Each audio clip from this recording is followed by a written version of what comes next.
काल राजू शेट्टी साहेबांचा फोन आला आणि आज आपण प्रचाराचा शुभारंभ शिरोळ तालुक्याचा करूया अशा चर्चा झाली आणि एवढं करूया कारण की या निवडणुका अगदी शॉर्ट पिरियड मध्ये आहेत. 23 दिवसाचा कार्यक्रम आहे आणि पुढच्या 8 दिवसामध्ये 3 तारखेला प्रचार संपणार आहे, 5 तारखेला मतदान होणार आहे आणि म्हणून एक एक तालुक्यात जायला वेळ लागणार म्हणून आज म्हणलं शिरोळ पासून आपण सुरुवात करू.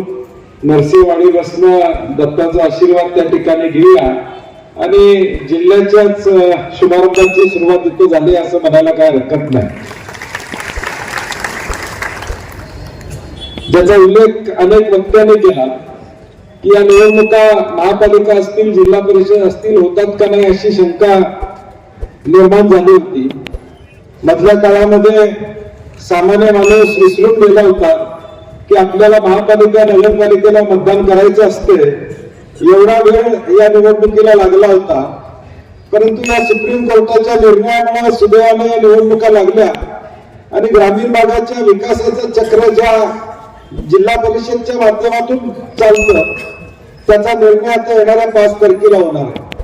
मगाशी शेट्टी साहेब आम्ही अतिग्रहमध्ये होतो त्यावेळी देखील आम्ही सगळ्यांनी सांगितलं की बऱ्याचदा ग्रामपंचायतचा आमचा संबंध येतो, जिल्हा परिषद पंचायत समितीचं आमचं काय काम आहे असं वाटतं, परंतु ज्या काही योजना आहेत, ज्या काही गोष्टी ग्रामीण भागाच्या विकासाच्या आहेत त्या सगळ्या गोष्टी या जिल्हा परिषद पंचायत समितीच्या माध्यमातूनच तुमच्यापर्यंत येत असतात. आज एखादी लस द्यायचं असेल तर प्राथमिक आरोग्य केंद्रात जावं लागतं, आमच्या मुला मुलींना अंगणवाडीच्या शाळेत घालावं लागतं, जिल्हा परिषदच्या शाळेमध्ये आम्ही त्या ठिकाणी घालावं लागतं.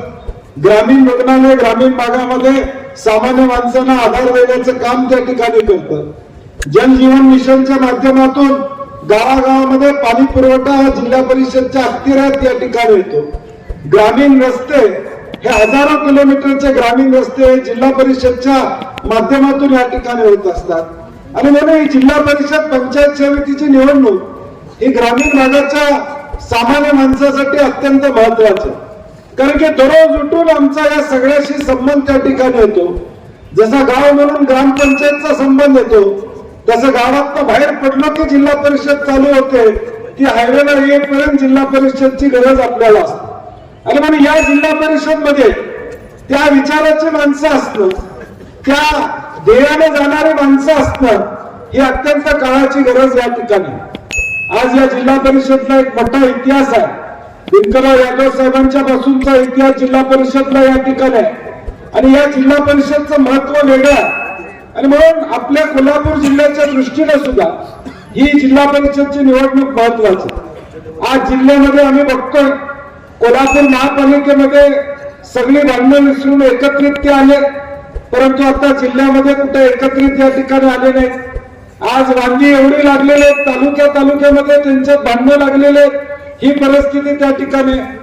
परंतु गेल्या महिन्याभर नगरपालिका नगरपंचायतच्या निवडणुका लागल्या त्यापासून शेट्टी साहेब असतील, दादा असतील, शिवसेनेचे आमचे सहकारी असतील, चर्चा चालू होत्या आणि मला दादांचे आभार मानायचे आहेत, शेट्टी साहेबांचे आभार मानायचे आहेत की जिल्ह्याचा नेता म्हणून शिरोळ मध्ये काही लक्ष द्यावं लागलं नाही. तुम्ही सगळ्यांनी अगदी सामंजस्यानं या सगळ्या सीट वाटप या ठिकाणी केल्या. हातकणंगल्यामध्ये पण आमचं सीट वाटप चांगलं झालं. 1-2 जागांवर आमचं काही चालू आहे ते सुद्धा उद्या परवा आमचं भेटून जाईल. परंतु या जिल्ह्यामध्ये काँग्रेस असेल, शिवसेना उद्धव ठाकरे गट असेल किंवा राजू शेट्टी साहेब असतील, गडिंग्लज मध्ये आम्ही वंचित बरोबर त्या ठिकाणी आघाडी केलेले, इंडिया आघाडी म्हणून कागलमध्ये सुद्धा ही लढाई आम्ही प्रामुख्यानं शिवाजीराव मगदूम वगैरे शेट्टी साहेब सगळ्यांनी इंडिया अलायन्स म्हणून कागलमध्ये सुद्धा सीटा त्या ठिकाणी लावलेल्या आहेत. साधारणपणे या जिल्ह्यामध्ये सगळीकडे जिल्हा परिषद पंचायत समिती लढण्याचा प्रयत्न आम्ही करतो. हे लोकांना मी का सांगतोय, कारण की एका बाजूला सत्तेचा या ठिकाणी डोंगर उभा आहे, तो डोंगर या ठिकाणी पैशाचा डोंगर आहे, मोहाचा डोंगर आहे, या ठिकाणी आमिष दाखवणारा डोंगर आहे आणि हा एवढा सत्तेचा डोंगर असताना सुद्धा या डोंगराच्या विरुद्ध लढाई करण्याची तयारी कोल्हापुरातला स्वाभिमानी माणूस आज सुद्धा करतोय हे मला ठामपणे आपल्याला या ठिकाणी सांगायचं. हे मला ठामपणे सांगायचं की सत्तेचा तराजू एका बाजूला झुकला असं या ठिकाणी कुणाकुणाला वाटत असेल, परंतु तो चुकलेला नाही हे कोल्हापूर महापालिकेच्या निकालावरून या ठिकाणी स्पष्ट झाले. कोल्हापूर महापालिकेच्या निकालावरून स्पष्ट झालं सत्तेतले सगळे एका बाजूला होते, परंतु कोल्हापुरातली जनता ही खऱ्या अर्थानं धुरंधर निघाली की 34 जागा या मला देण्याचं काम त्यांनी त्या ठिकाणी केलं. आणि म्हणून सत्तेचा सारीपाट कुणाच्या एकाच्या नावावर या ठिकाणी होत नसतो. लोकशाहीमध्ये 60 बारा कुणाच्या नावावर या ठिकाणी लागत नसतो. हे सत्तेत असणाऱ्या ठिकाणी लक्षात ठेवलं पाहिजे. आणि म्हणून आज सुद्धा शिरोळ तालुक्यामध्ये ज्याचा उल्लेख शेट्टी साहेबांनी केला की शिरोळ तालुक्यामध्ये देखील सत्तेचा 7 बारा कुणाचा नाही आहे. या कोल्हापूर जिल्ह्यामध्ये सत्तेचा 7 बारा भाजप किंवा शिंदे गट किंवा अजित पवार गटाचा या ठिकाणी नाही आहे. तो सत्तेचा 7 बारा देण्याचा निर्णय या 5 तारखेला कोल्हापुरातली सामान्य जनता या ठिकाणी घेणार. या 5 तारखेला तो निर्णय होणार आहे की या सत्तेमध्ये खऱ्या अर्थानं कोण लोकांची सेवा करू शकतं, कोल्हापूरकरांना कोण न्याय देऊ शकतं, या जिल्ह्याला सन्मानपूर्वक वागणूक कोण देऊ शकतं हे या ठिकाणी ठरलं झालं. काय महायुतीच्या काळामध्ये काय चाललं, गेल्या वर्षभरामध्ये देवेंद्र फडणवीसांच्या नेतृत्वाखाली या राज्यामध्ये सत्ता आहे. आज पेपर उघडला, पेपरमध्ये आम्हाला आकडेवारी बघायला मिळाली 30 लाख कोटी रुपयाचे इन्व्हेस्टमेंट महाराष्ट्रामध्ये येणार आहे आकडेवारी. मी दुपारी माध्यमांना सांगितलं कदाचित आता वर्षभरानं महाराष्ट्रामध्ये अशी परिस्थिती होईल की 4 नोकऱ्या असतील आणि नोकरी मागणारा एकच असेल असं वाटायला लागलं मला. म्हणजे 30 लाख कोटीच्या घोषणा म्हणजे नोकऱ्या सगळ्यांना मिळणार आहेत असं एक खोटं वातावरण या ठिकाणी करण्यात आलेलं आहे. आकडेवारी बघितली 5 वर्षातली देवेंद्र फडणवीस मुख्यमंत्री असताना डावसला गेले 3 लाख कोटीवरची चर्चा आता 30 लाख आणि 40 लाख कोटीवर या ठिकाणी आहे. आमच्याला तुमच्या 30 लाख आणि 40 लाख कोटीचा आकडा नको आहे, आम्हाला तुम्ही रोजगार किती देणार हा आकडा आमच्यासाठी या ठिकाणी महत्वाचा. आज पुणे महापालिकेच्या बाहेर शेट्टी साहेब 42,000 लोक आंदोलन करतायत की टीसीएसच्या माध्यमातून ज्युनियर इंजिनियरची परीक्षा 300-500 किलोमीटर या ठिकाणी ठेवलेलं आहे. एमपीएससी ची मुलं आंदोलन करतायत की भरती तुम्ही कधी करणार हे विचारतायत आणि दुसऱ्या बाजूला मात्र गप्पा चाललाय 30 लाख कोटीच्या 40 लाख कोटीच्या. हे तुमच्या समोर का सांगतोय कारण की माझ्या माता भगिनींना विचारायचं आहे सोनं 1 तोळा आणि 1 किलो चांदीचा भाव एकच आहे. मला वाटतं का भाग आहे सोनं 1 तोळा चांदीपेक्षा महाग आहे. म्हणजे आता आमच्या भगिनींचा अलंकार म्हणजे घरात आमची भगिनी असू दे कोण असू दे दसरा असू दे दिवाळी असू दे सण असला तर या ठिकाणी सोन्याचा दागिना आम्ही करत होतो. आता तो दागिना करायचं सुद्धा या ठिकाणी आमचं नशिबात नाही. एवढं चांगलं काम भाजपनं या राज्यामध्ये त्या ठिकाणी केलं, एवढं कर्तृत्वान काम केलेलं आहे. तर गरिबाला आता घरात लग्न करायचं असेल तर मंगळसूत्र या ठिकाणी घ्यायचं असेल तर या ठिकाणी अंगावर काटा मारतो. हे वास्तव ग्रामीण भागातल्या सामान्य या ठिकाणी वडिलाचं या आई वडिलांचं या ठिकाणी झालं. काय मिळालं आमच्या महाराष्ट्राला तुमच्या वर्षभराच्या काळामध्ये 50 खोके एकदम ओके, त्याच्या पलीकडे या महाराष्ट्राला काय मिळालं नाही. आणि म्हणून या सगळ्याचा विचार करता ही जिल्हा परिषद काँग्रेस शेतकरी संघटना शिवसेनेच्या ताब्यात असली पाहिजे, नाहीतर या जिल्हा परिषदच्या जागा सुद्धा खायला हे मागे पुढे या ठिकाणी बघणार नाही. या जागा सुद्धा शिल्लक राहणार नाही.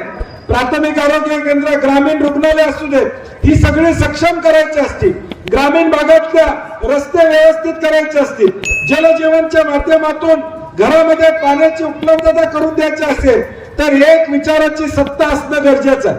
आज हे सीट वाटपात एकत्र येऊ शकले नाही तर सत्तेत काय एकत्र येणार आहेत आपण याचा विचार या ठिकाणी काय. अजून महापौर पदावर भांडणं चालू आहे, तिथं मुख्यमंत्र्यांचं 89 नगरसेवक निवडून आले. तुम्ही महाआघाडी म्हणून महायुती म्हणून मुंबईमध्ये निवडणुका लढला, शिंदे गट आणि भाजप एकत्र लढला, परंतु शिंदेला विश्वास नाही की माझे नगरसेवक भाजप पळवणार नाही. त्यांनी नेऊन हॉटेलमध्ये 8 दिवस ठेवले. बघताय ना टीव्हीवर. म्हणजे निवडून आलेल्या स्वतःच्या नगरसेवकावर विश्वास नाही. विश्वास असणार कसा? तुम्हीच गुवाहाटीला पळून गेला तर मग तुमची माणसं गेली तर वाईट वाटायचं कारण काय?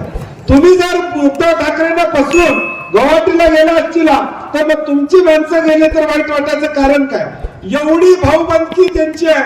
मग या भाऊबंदकीतनं जनतेला काय मिळणार आहे याचा विचार लोकांनी करणं या ठिकाणी गरजेचं आहे. तुमच्यासाठी यांना सत्ता नको आहे, यांना स्वतःसाठी ही सत्ता या ठिकाणी पाहिजे. स्वतःचे खिसे भरण्यासाठी राजू शेट्टी साहेब बोलले तसं स्वतःचे खिसे भरण्यासाठी या भाजपच्या शिवसेनेच्या लोकांना या ठिकाणी सत्ता पाहिजे, सामान्य माणसाचे दुःख पुसण्यासाठी या ठिकाणी नाही, सावरण्यासाठी यांना सत्ता नको आहे. आणि म्हणून माझी आपल्याला कळकळीची विनंती आहे, मागचा इतिहास काय झाला, लोकसभा विधानसभा सचिनने या ठिकाणी सांगितलं, झालेला पण मागे टाकूया, विधानसभेला आम्हाला त्रास झाला, आपण मागे राहिलो, परंतु आता जिल्हा परिषदला मात्र माझी आपल्याला विनंती आहे, शेट्टी साहेबांनी सांगितलं तसं उद्या 7 तारखेला निकाल लागल्यानंतर सत्तेचं सूत्र या ठिकाणी शिरोळ तालुक्याकडे असलं पाहिजे, याची जबाबदारी आपण या ठिकाणी आम्हाला जिल्ह्यात बसून सुद्धा वाटलं पाहिजे की शिरोळमध्ये 100% निकाल लागलेला आहे, शिरोळला गृहीत धरल्याशिवाय जिल्ह्याचं राजकारण होणार नाही, अशी परिस्थिती येणाऱ्या 5 तारखेला आपण या ठिकाणी निर्माण करा. ही शिरोळच्या स्वाभिमानाची लढाई आहे, ही शिरोळच्या उद्याच्या अस्मितेची लढाई या ठिकाणी असणार आहे. ही अस्मिता जपायचं असेल तर उद्याच्या 5 तारखेला आपल्याला या ठिकाणी हे आमच्या सगळ्या उमेदवारांना निवडून देण्याचं काम करावं लागेल.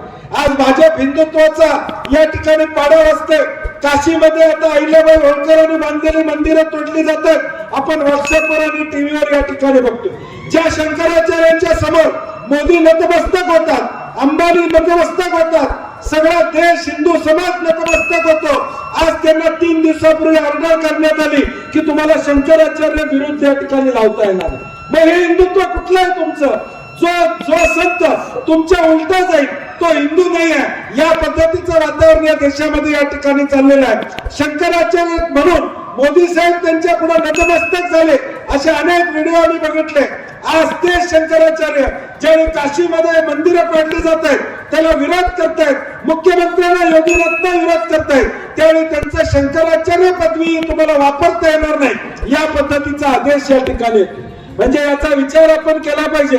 उद्या म्हणतील आमचं आडनाव लावू नका म्हणून तुम्हाला आम्हाला सांगतील, अशी वास्तवता या देशामध्ये निर्माण. म्हणजे हे जे काही चाललेलं आहे हे सगळं हुकुमशाहीकडे जायचं काम या लोकांचं चाललेलं आहे. आणि म्हणून या सगळ्याचा परिणाम उद्याच्या भविष्यकाळात आपल्या जिल्ह्याच्या राजकारणावर व्हायला वेळ लागणार नाही, नरसिंहवाडीमध्ये व्हायला या ठिकाणी वेळ लागणार नाही. उद्या इथं सुद्धा फतवा निघेल की तुम्ही या ठिकाणी पुजारी म्हणून लावू नका, हे भाजप काय करतील या ठिकाणी सांगता येणार नाही. म्हणजे आज शंकराचार्यांना शंकराचार्य लावता येणार नाही म्हणण्याचं धाडस या देशामध्ये ते करत असतील तर कुठल्या पातळीवर ही मंडळी जाऊ शकतात याचा विचार आपण करा. आणि माझी विनंती आहे, काँग्रेस आणि शेतकरी संघटना शिवसेना म्हणून आम्ही ताकदीनं तुमच्या पुढे या ठिकाणी आलो. 7च दिवस राहिलेले आहेत, उमेदवाराला घर टू घर पोहोचता येणार नाही, प्रत्येक उमऱ्यापर्यंत पोहोचता येणार नाही. येणाऱ्या प्रत्येकाने आपला मतदारसंघ ताट करावा, चिन्ह ताट करावं आणि आमच्यात कुठलंही या ठिकाणी मतभेद नाही, सुसंवाद चांगले. आम्ही उमेदवार एकमेकाचे ट्रान्सफर केले किंवा तुम्ही तुमच्या चिन्हावर उभा करा, आमच्या चिन्हावर उभा करतो, परंतु जो कार्यकर्ता चांगला आहे त्याला फळ देण्याची भूमिका आम्ही घेतलेली आहे. आणि म्हणून माझी कार्यकर्त्यांना विनंती आहे की पुढच्या 7 दिवसामध्ये आपण ताकदीनं आपापल्या जिल्हा परिषद मतदारसंघामध्ये या ठिकाणी जे चिन्ह असेल, जो उमेदवार असेल त्या उमेदवाराचं चिन्ह सांगण्याचं काम आपण निश्चितपणे येणाऱ्या भविष्यकाळात या ठिकाणी करावं. 7च दिवस शिल्लक आहेत, या ताकदीनं येणाऱ्या या निवडणुकीसाठी आपण सज्ज राहावं, ही पुन्हा एकदा विनंती या निमित्तानं करतो. आणि जाता जाता एवढंच सांगतो संजय रावांनी सगळ्यांना, उम्मीद मत छोड़ो, जब आपको लगेगा आप कुछ नहीं हो सकता, उम्मीद मत छोड़ो, जब आपको लगेगा आप कुछ नहीं हो सकता, तभी चमत्कार होगा और कांग्रेस और स्वाभिमानी शेतकरी संघटना और शिवसेना की सत्ता ही जिल्हा परिषद में आएगी. एवढंच या निमित्ताने सांगतो आणि माझे 2 शब्द संपवतो. जय हिंद, जय महाराष्ट्र. धन्यवाद साहेब. निश्चितच आपले प्रत्येक मनसूब आमच्या चॅनलला सबस्क्राईब करा, लाईक करा, शेअर करा व बेल आयकॉनला क्लिक करा.